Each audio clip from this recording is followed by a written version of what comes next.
In the quiet mountains of Colorado, far from the noise of cities, there was a small observatory. It was home to Daniel Carter, an astronomer who spent most of his nights studying the stars. Daniel loved his work. He found peace in the silence of the observatory and joy in uncovering the mysteries of the universe.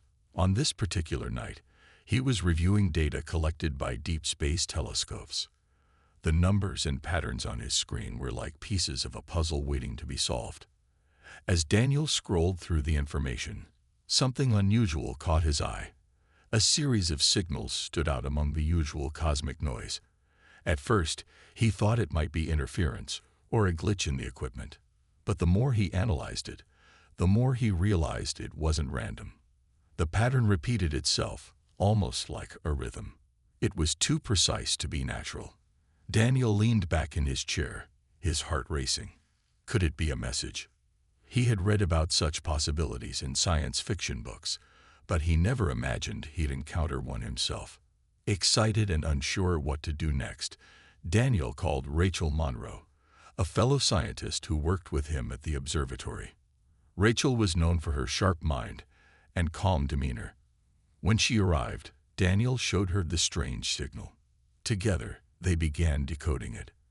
Hours passed as they worked tirelessly, their eyes glued to the computer screen. Finally, they'd managed to translate part of the message. What they saw sent chills down their spines. The message was simple but terrifying. Earth becomes the target. Daniel and Rachel stared at each other, unsure how to react. Was this some kind of prank, or was it real? They decided to report their findings to global authorities. At first, no one took them seriously. Some dismissed it as a hoax, while others thought it was a mistake. But Daniel and Rachel insisted. They shared the data, showing undeniable proof that the signal was not of earthly origin. Slowly, people began to listen. The news spread quickly, causing panic among governments and scientists around the world. People started asking questions. Who sent the message? What did it mean? Was Earth really in danger? Daniel and Rachel couldn't answer these questions, but they knew one thing for sure. The signal was real, and it came from somewhere beyond our solar system. As days passed, more signals arrived. This time, they'd brought additional information. The new messages included images, pictures of massive ships moving through space. These weren't ordinary spacecraft. They looked like entire cities floating in the void. The voice accompanying the images identified itself as part of the Galactic Empire, a civilization far older and more advanced than humanity. The voice warned that Earth would face destruction unless certain demands were met. Though the message didn't specify what those demands were, the tone was clear: comply or face annihilation. Back at the observatory, Daniel and Rachel continued analyzing the transmissions.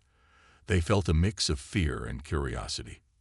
Fear because they knew humanity was unprepared for such a threat. Curiosity because they wanted to understand who, or what, they were dealing with.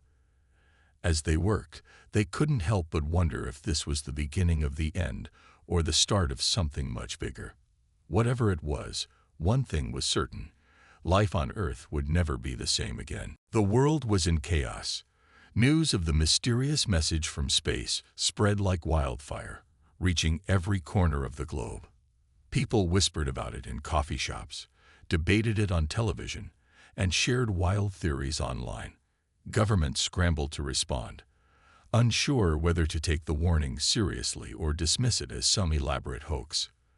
But as more signals arrived, doubt turned into fear. The images of massive ships and the cold, commanding voice left little room for denial. In Geneva, Switzerland, leaders from around the world gathered for an emergency summit. They filled a large conference room, their faces tense and their voices low. President Laura Bennett of the United States sat at the head of the table, her expression unreadable. She had spent the past few days preparing for this meeting, knowing that the decisions made here would shape the future of humanity. Beside her was Benjamin Hayes, a military strategist known for his sharp mind and calm under pressure. He had been tasked with presenting what little information they had about the Galactic Empire and its fleet. Benjamin stood up and addressed the room. "Ladies and gentlemen," he began, his voice steady but firm, "we are facing a threat unlike anything we've ever encountered. This is not science fiction. It's real. The Galactic Empire has given us a warning, and we must decide how to respond." He showed them the images of the alien ships, their size dwarfing anything humans had ever built. Then he played the recording of the voice, its tone icy and unyielding. The room fell silent as the message ended. Some leaders argued for surrender. "We can't fight them," said one European official. "Look at their technology. We'd be crushed in an instant. If we comply with their demands, maybe they'll spare us." Others disagreed, insisting that giving in would only make Earth weaker. "If we roll over now, we're signing our own death warrant," countered a representative from Asia. "They'll see us as easy targets, and they'll come back for more." Amidst the heated debate, Intelligence Officer Samuel Brooks entered the room. He carried a folder marked "Top Secret" and handed it to President Bennett. She opened it, her eyes widening as she read the contents. Inside were details about experimental weapons being developed by several nations. These projects were still in their early stages, but they offered a glimmer of hope. Samuel explained that while the weapons weren't ready yet, they could be accelerated with enough resources and manpower. President Bennett turned to the group. "We have options," she said firmly. "Surrender isn't the only path. We can prepare to defend ourselves and show the Empire that Earth won't go down without a fight." Her words sparked renewed determination among some leaders, but others remained skeptical. "Even if we build these weapons, will they be enough?" asked a Middle Eastern diplomat. "What if we provoke them further?" As the discussion dragged on, tensions grew. Outside the conference room, ordinary people watched the news, their faces etched with worry. Families gathered around televisions, trying to make sense of the situation. Some stocked up on supplies, fearing the worst. Others prayed, hoping for a miracle. In cities and towns across the planet, life slowed down as humanity braced for what might come next. Back in Colorado, Daniel Carter and Rachel Monroe continued their work at the observatory. They monitored incoming signals, hoping to learn more about the Empire's intentions. Late one night, they received another transmission. This time, it contained a map showing the Empire's fleet moving closer to Earth's solar system. The ships were still far away, but they were approaching fast. Daniel felt a knot tighten in his stomach. Time was running out. Rachel broke the silence. "Do you think we'll survive this?" she asked, her voice barely above a whisper. Daniel didn't answer right away. He stared at the screen, watching the blinking dots that represented the alien fleet. Finally, he spoke. "I don't know," he admitted. "But I do know one thing. We can't give up." "Not yet." Rachel nodded, her eyes reflecting both fear and resolve. Together, they returned to their work, determined to uncover any clue that might help humanity face the coming storm. As the days passed, the weight of the Empire's warning grew heavier. The world was divided, unsure whether to fight or surrender. President Laura Bennett knew that Earth couldn't afford to stay stuck in endless debates. She called a private meeting with her closest advisors, including Benjamin Hayes and Emily Dawson, one of her most trusted strategists. "We need answers," Laura said firmly. "If we're going to survive this, we have to find allies. We can't face the Empire alone." Emily nodded. "I agree," she said, "but where do we even start? We don't know who's out there or if anyone would be willing to help us." Laura leaned forward, her eyes sharp. "That's why I want you to lead a mission. Take our fastest ship and explore nearby star systems. Find someone, anyone, who might stand with us." Emily hesitated for a moment, but then accepted the task. She knew it was dangerous, possibly even suicidal, but she also knew it was necessary. The mission required a skilled pilot, and James Miller was the obvious choice. A decorated astronaut with years of experience, James had always been calm under pressure. When Emily approached him about the mission, he didn't hesitate. If this is what it takes to protect Earth, I'm in, he said simply. Together, they assembled a small team of scientists and engineers, each chosen for their expertise. They boarded the spacecraft, named *Odyssey*, and prepared for the journey into the unknown. The trip was long and grueling. Days turned into weeks as they traveled farther from Earth than any human had ever gone before. Along the way, they encountered remnants of civilizations destroyed by the Galactic Empire. On one desolate planet, they found ruins of cities reduced to rubble. The sight was haunting, a grim reminder of what could happen to Earth. But amidst the destruction, they also discovered clues about rebel factions resisting the Empire's rule. These rebels, though scattered and weak, offered hope that not everyone in the galaxy bowed to the Empire's power. Finally, after weeks of searching, the team stumbled upon a hidden coalition of planets secretly opposing the Empire. Their leader, an alien named Kale, greeted them cautiously. Kale was tall and slender, with shimmering blue skin and piercing golden eyes. He listened intently as Emily explained Earth's situation and pleaded for help. For a long moment, Kale was silent, his expression unreadable. Then he spoke. "We've fought the Empire for generations," he said. "They are ruthless, but they are not invincible. If you provide us with critical information about their operations, we will aid you." Emily felt a surge of relief. "We'll do whatever it takes," she promised. Kale agreed to share schematics of the Empire's flagship and details about weaknesses in their technology. In return, he asked for Earth's commitment to join the rebellion fully. Emily assured him that Earth would stand with them, knowing it was the only way forward. Back on the *Odyssey*, the team celebrated their success but remained cautious. They still had a long journey ahead, and the Empire's fleet was closing in on Earth. As James piloted the ship back home, Emily stared out the window at the vast expanse of space. She thought about the people waiting for them on Earth, the families, the children, the future generations. The weight of their mission pressed heavily on her shoulders, but she refused to give in to despair. For the first time since the Empire's warning, Emily felt a flicker of hope. Humanity wasn't alone in this fight. With allies like Kale and his coalition, they might just have a chance. But the road ahead would be difficult, and sacrifices would have to be made.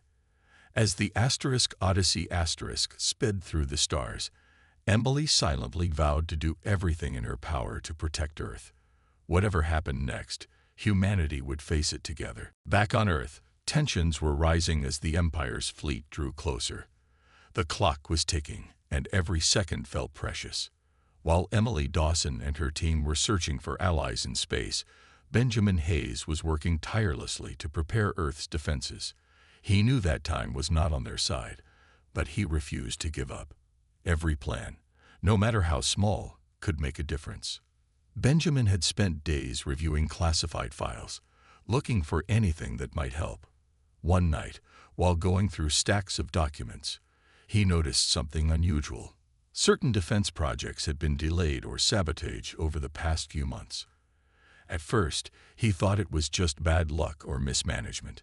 But the more he dug, the more suspicious he became. Someone inside Earth's leadership was working against them. Determined to uncover the truth, Benjamin began investigating. He started by interviewing key personnel involved in the defense efforts. One name kept coming up: Senator Robert Grayson. Grayson had always been vocal about surrendering to the Empire, arguing that resistance was pointless. His speeches had gained him a following, especially among those who feared war. But Benjamin sensed there was more to Grayson than met the eye. Late one evening, Benjamin confronted Grayson in his office. The senator looked surprised at first, but quickly regained his composure. "What do you want, Hayes?" Grayson asked, his tone sharp. Benjamin didn't beat around the bush. "I know you've been leaking information," he said, his voice firm. "You've been helping the Empire." Grayson's face turned pale, but he didn't deny it. Instead, he leaned back in his chair and sighed. "You're right," he admitted. "I've been in contact with them." Grayson explained that he believed humanity couldn't win against the Empire. He thought surrendering was the only way to save lives. In exchange for Earth's unconditional surrender, the Empire had promised to spare humanity. But what Grayson didn't realize was that his actions had already caused damage. Classified plans for Earth's defense grid had been leaked, giving the Empire an advantage they shouldn't have had. Benjamin was furious, but kept his emotions in check.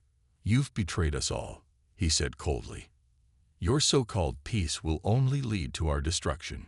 Grayson tried to defend himself, but his arguments fell flat. Benjamin arrested him on the spot, ensuring he couldn't cause any more harm. Still, the damage was done. The Empire now knew Earth's weaknesses, and Benjamin knew they had to act fast. With Grayson out of the picture, Benjamin focused on strengthening Earth's defenses. Engineers worked day and night to build orbital shields and arm satellites with experimental weapons. Cities were evacuated, and underground bunkers were prepared to protect civilians.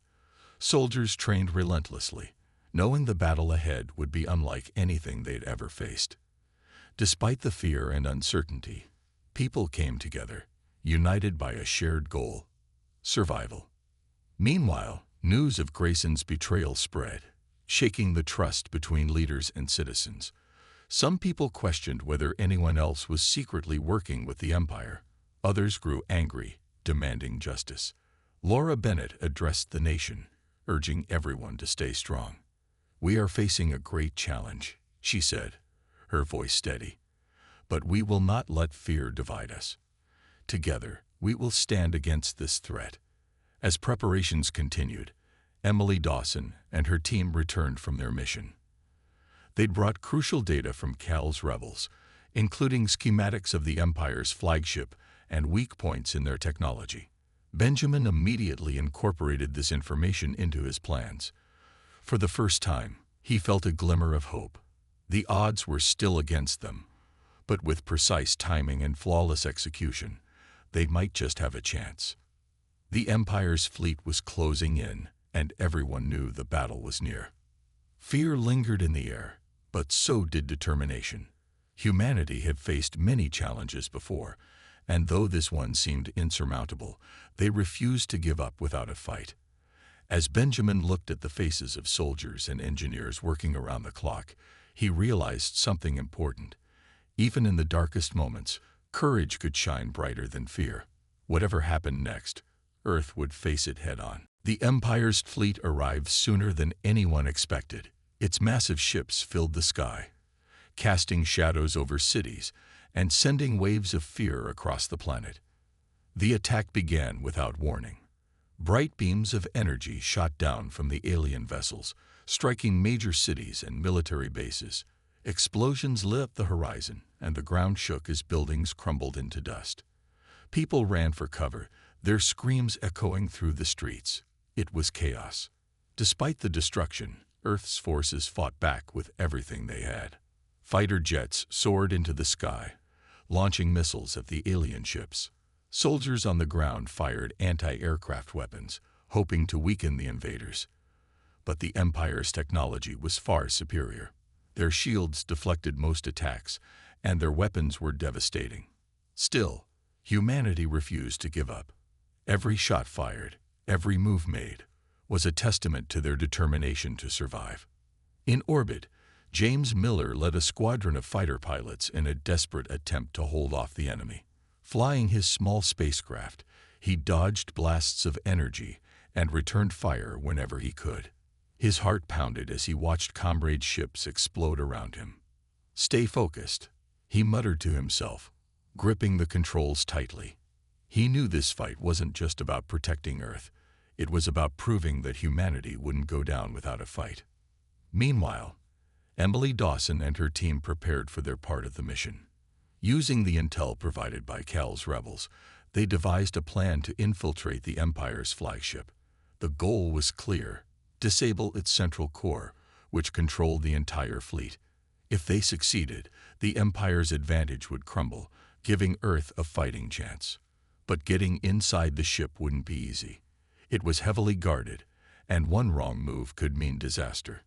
Emily suited up alongside a small group of elite soldiers specially trained for high-risk missions. They boarded a stealth craft designed to avoid detection. As they approached the flagship, tension filled the air. Everyone knew the stakes. Failure wasn't an option. The craft docked silently, and the team moved quickly, sticking to the shadows as they made their way deeper into the alien vessel. Inside the ship, the environment was eerie. The walls glowed faintly, and strange symbols lined the corridors. The air hummed with energy, making it hard to focus. Emily stayed alert, her weapon ready. She had studied the schematics carefully, memorizing every detail. Her mind raced as she calculated the best route to the core. Time was running out, and they couldn't afford any mistakes. Suddenly, alarms blared, shattering the silence. Red lights flashed, and the sound of heavy footsteps echoed through the halls. They had been discovered. "Move!" Emily shouted, leading the team forward. Shots rang out as enemy troops appeared, firing at them. The team returned fire, taking cover behind crates and pillars. The fight was intense, but they pushed onward, driven by sheer willpower. As they reached the core chamber, Emily paused for a moment. She looked at her teammates, their faces streaked with sweat and dirt. They were exhausted, but their eyes burned with determination. "This is it," she said quietly. "Let's finish this." With a deep breath, she opened the door and stepped inside. The core loomed before them, pulsing with energy. It was protected by a force field, but Emily already knew how to disable it. While the others kept watch, Emily worked quickly, connecting her device to the control panel. Her hands trembled slightly, but she forced herself to stay calm. Numbers and codes scrolled across the screen as she hacked into the system. Seconds felt like hours. Finally, the force field flickered and disappeared. "Now," Emily yelled. One of the soldiers placed a powerful explosive charge on the core. They set the timer and retreated as fast as they could. Behind them, the core began to destabilize. Alarms screamed louder, and the ship shook violently. Emily and her team barely made it back to the stealth craft before the flagship erupted in a blinding explosion. The shockwave rocked nearby ships, throwing the Empire's fleet into disarray. Back on Earth, people watched as the alien ships began retreating. Cheers erupted despite the devastation all around. Humanity had won this battle, but everyone knew the war was far from over. Emily stared out the window of the returning craft, her heart heavy but hopeful. They had proven they could fight, but the galaxy was vast, and the Empire wouldn't forget. Whatever came next, Earth would face it together. The victory was bittersweet. Earth had managed to push back the Empire's fleet, but the cost was enormous. Cities lay in ruins, their streets deserted and buildings reduced to rubble. Millions of lives had been lost, and countless families were left grieving. Smoke filled the air, and the scars of battle were everywhere. Yet, amidst the devastation, there was a sense of relief. Humanity had faced extinction and survived. For now, the immediate threat was gone, but no one believed it would last. In the aftermath, world leaders gathered once again, this time not in fear but in determination. They knew the Empire wouldn't forget what had happened. The attack on its flagship was a bold move, one that might provoke retaliation. But instead of dividing them, the battle had united humanity like never before. President Laura Bennett stood at the front of the room, her voice steady as she addressed the group. "We've shown them we can fight," she said. "Now we need to prepare for what comes next." Rebuilding began almost immediately. Engineers worked tirelessly to repair orbital shields and reinforce Earth's defenses. Factories churned out new weapons and technology, many of them based on designs shared by Cal's rebels. Cities started to rise from the ashes, though it would take years to fully recover. Underground bunkers remained stocked with supplies, ready for another attack. Soldiers trained harder than ever, knowing the Empire might return at any moment. Emily Dawson played a key role in the recovery efforts. She shared everything she had learned from the mission, including weaknesses in the Empire's technology. Her bravery during the infiltration of the flagship had earned her respect and admiration, but she didn't seek recognition. Instead, she focused on helping Earth grow stronger. "We got lucky this time," she told Benjamin Hayes during a meeting. "Next time, we might not be so fortunate." Benjamin nodded, his expression serious. "You're right," he said, "but we've learned something valuable. We're not alone in this fight. If we work with Cal's rebels, we can stand a better chance." Plans were already underway to strengthen ties with the coalition. Envoys were sent to meet with Cal, bringing gifts of gratitude and promises of cooperation. In return, the rebels provided advanced tools and knowledge, accelerating Earth's technological development. For James Miller, life slowly returned to some semblance of normalcy. He spent his days training new pilots, teaching them how to handle alien threats. Though he was hailed as a hero, he didn't feel like one. Every night, he thought about the comrades he had lost during the battle. Their faces haunted him, a reminder of the sacrifices made. Still, he pushed forward, knowing that giving up wasn't an option. As weeks turned into months, people began to rebuild not just their homes, but also their hope. Schools reopened, and children returned to classrooms. Farmers planted crops, and markets reopened. Life continued, even in the shadow of the Empire. Scientists studied the wreckage of alien ships that had fallen during the battle, eager to learn more about their enemy.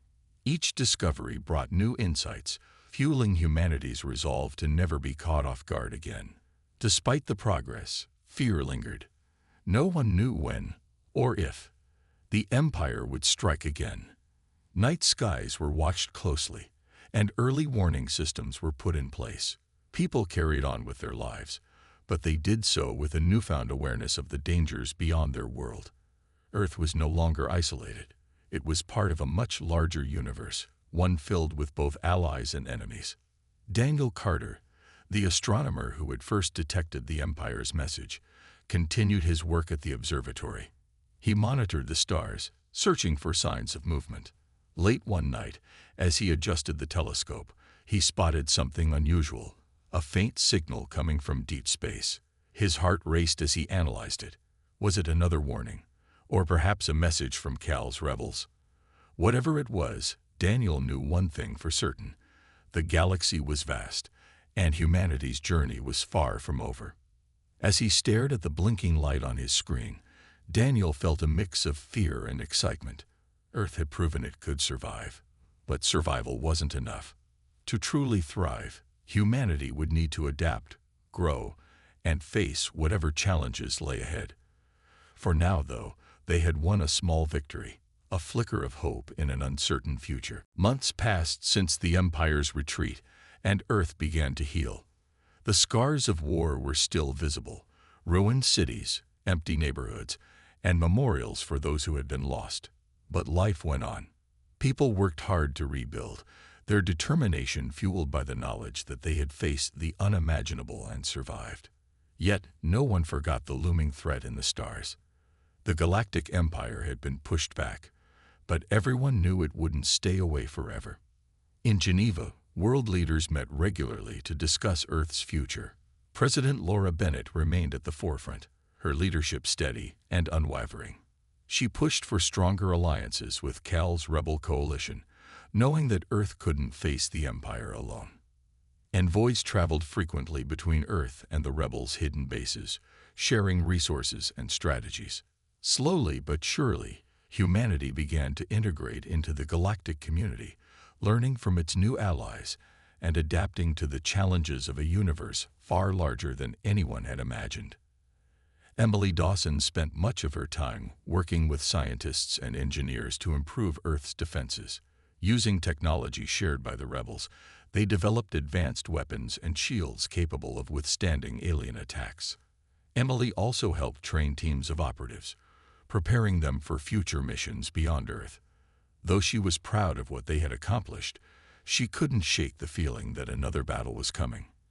Late at night, she often found herself staring at maps of the galaxy, wondering where the Empire would strike next.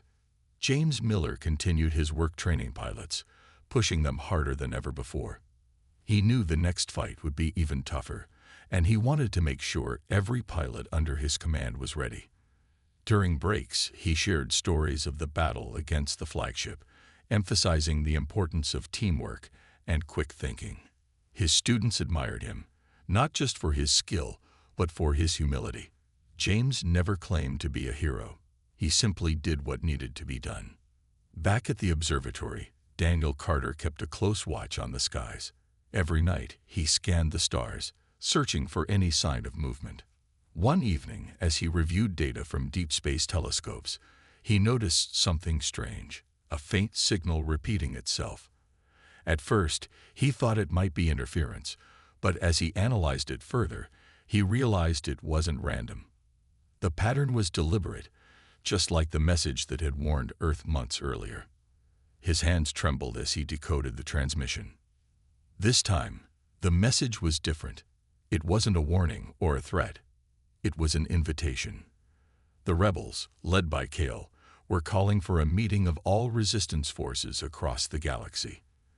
They believed the Empire's recent defeat had weakened its grip on the galaxy, creating an opportunity to unite and strike back. The message urged Earth to send representatives to a secret location, where plans for a massive rebellion would be discussed. When Daniel shared the news with President Bennett, she immediately called a meeting with her advisors. "This is our chance," she said, her voice filled with resolve. "If we join forces with the rebels, we can take the fight to the Empire." Benjamin Hayes agreed, though he warned that such a mission would be dangerous. "We'll need our best people for this," he said, "and we'll have to trust Cal completely."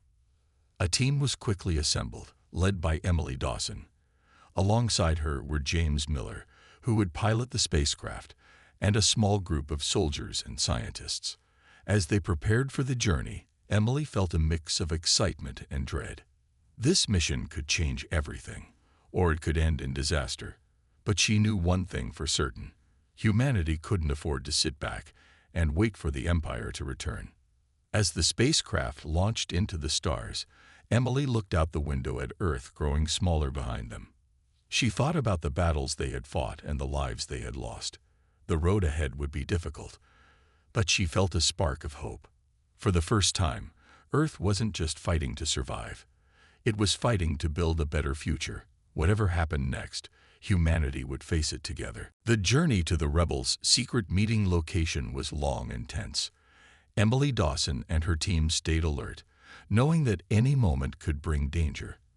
The spacecraft, piloted by James Miller, moved silently through the vast emptiness of space. As they approached their destination, a hidden planet cloaked in dense asteroid fields, they felt both excitement and unease. This was a turning point, not just for Earth but for the entire galaxy. When they landed, Kale greeted them warmly. His golden eyes glowed with determination as he led them to a large underground chamber filled with representatives from various rebel factions. The room buzzed with energy as species from across the galaxy gathered to discuss their shared goal: overthrowing the Galactic Empire. For the first time, Emily felt a sense of unity, not just among humans, but among all who had suffered under the Empire's rule. It was humbling and inspiring. Kale stood at the center of the chamber, his voice strong and clear. "We have waited years for this moment," he said. "The Empire is weakened, but it will not fall unless we strike together. Each of us has something to contribute: weapons, knowledge, or courage. Together, we can end their reign of terror." His words ignited a fire in everyone present, including Emily and her team. They knew this was humanity's chance to stand shoulder to shoulder with allies from across the stars. The meeting lasted for hours as strategies were debated and plans formed. Emily shared Earth's experiences, explaining how humanity had managed to disable the Empire's flagship. Her story earned respect and admiration from the other rebels. In return, she learned about their own battles and sacrifices. By the end of the session, a coordinated attack plan was set in motion. Every faction would play a role, targeting key parts of the Empire's infrastructure while protecting weaker planets from retaliation. Back on Earth, life continued to improve. Cities were rebuilt stronger than before, using technology provided by the rebels. Schools taught children about the galaxy beyond their world, preparing them for a future where Earth was no longer isolated. Farmers grew crops faster thanks to alien farming techniques, and doctors used advanced medical tools to heal wounds once thought untreatable. Humanity was learning and growing, adapting to its place in the universe. As the rebellion prepared for war, President Laura Bennett addressed the people of Earth one last time. "This is our fight," she said, her voice filled with pride. "Not just for survival, but for freedom, for ourselves, and for others across the galaxy. We may be small compared to the Empire, but we are strong because we stand together." Her speech united the planet in purpose, and volunteers poured in to join the effort. The final battle came sooner than expected. Rebel fleets, led by Earth's forces, launched a massive assault on the Empire's central stronghold. Explosions lit up the sky as ships clashed in a dazzling display of light and sound. James flew his craft with unmatched skill, guiding his squadron through chaos and destruction. Emily coordinated attacks from the command ship, her calm demeanor keeping everyone focused. Slowly but surely, the rebels gained ground. In the end, it was a risky move by Earth's engineers that turned the tide. Using data collected during the earlier infiltration of the flagship, they created a virus capable of disabling the Empire's systems. When deployed, it spread quickly, crippling the Empire's defenses. The central stronghold fell, and with it, the Empire's grip on the galaxy shattered. The victory was celebrated across the stars, but no one forgot the cost. Lives had been lost, homes destroyed, and scars left behind. Yet there was hope. Earth emerged stronger and more united, now part of a galactic alliance working toward peace. Daniel Carter returned to his observatory, watching the stars with renewed purpose. He knew the galaxy still held dangers, but he also knew humanity was ready to face them. As Emily looked out at the night sky, she felt a quiet pride. Humanity had proven itself resilient, brave, and willing to fight for a better future. The road ahead would be long, but for the first time, Earth wasn't alone. Together, they had faced the darkness and found a way to shine.